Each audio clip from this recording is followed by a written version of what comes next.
Tonight, walking through a wind tunnel, it's Jacob Wysocki.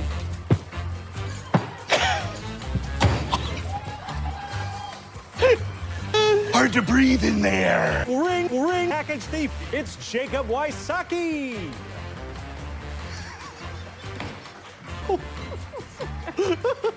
And confidently going to the right podium, it's Jacob Wysocki. Hey, Sam. Just going to my normal spot. And they're all here to Eat some shrimp! First, a little warm-up game. This is a mini game we like to call That's Just His Buzzer Sound. Do a barrel roll. That's my buzzer sound. Is the name of that dog? No, that's my buzzer sound. Got it. Yeah. Na na na na na na na na. Again, that's my buzzer sound. Do a barrel roll. That's my buzzer sound. Location confirmed. Sending supply. Do a barrel roll.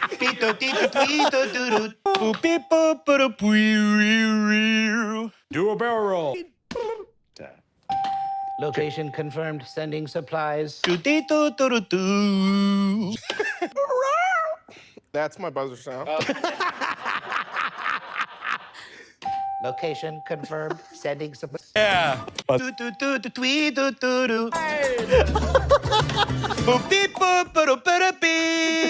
of course, that is my Buzzer sound?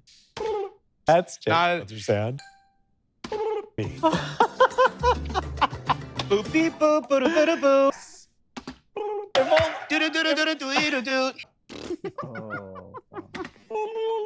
Honestly, it was the most harrowing day of my life. The year was 1993. I had just dumped my girlfriend, and I had taken my van about 16 hours into the birth of Yosemite. I was 13 years old. I got up, I smacked down 2 LBJ Special C bean and cheese burritos. Daewon San just hit his longboard up on a chain link fence.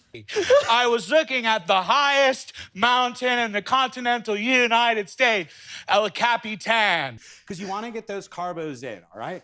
It was my moment to shine. And then I was floating out to the gully, everything was looking. Crank into the fjords, I remembered that everything is all about a pod of porpoises. So I slapped my board and I got squirty with it. What's good, my dude? This big bongo bisexual baby crunched into the vert. Then out of nowhere, a big set starts to ramp up and I'm like, is that gonna be a 30-minute set? Is it gonna be a 40-minute set? Then all of a sudden, this big bongo baby comes crashing in and I'm sinking in. My grip was at an 8,000 PSI and it's barreling and it's crushing and it's foaming and I'm a pod of porpoises. And I'm like, absolutely nothing. I'm trying to crank, rustle, and trying to flip stacks. Then all of a sudden, I looked down and I saw a group of people going, you gotta hit the slalom. And I scooped up my hammies and I knew heel backwards, toes forward. There's a comet coming straight for El Capitan! Stuck in the beam. Then all of a sudden, the porpoises, they're like, come on! It's all downhill from here. And I said, that's not gonna stop me, for I am strong, noble, and big of hand. So I continued to syringe up this cascade. They give me a little extra push through the tube squashes, I'm out. As I saw the comet coming towards me. Cruising life, feeling like a gremlin. So I tucked, rolled, burned a Scooby, and I knew that day I was always gonna be a little bit of a troll. And I knew that I could slack my belay around and fully fling myself off the mountain. It felt to me like there might have been some actual rock. Kee-ka-ka-coo-coo. Thank you so much. That was excellent. That was very beautiful. That was extremely beautiful. Hey guys, you got it? Yeah. That's just his buzzer sound.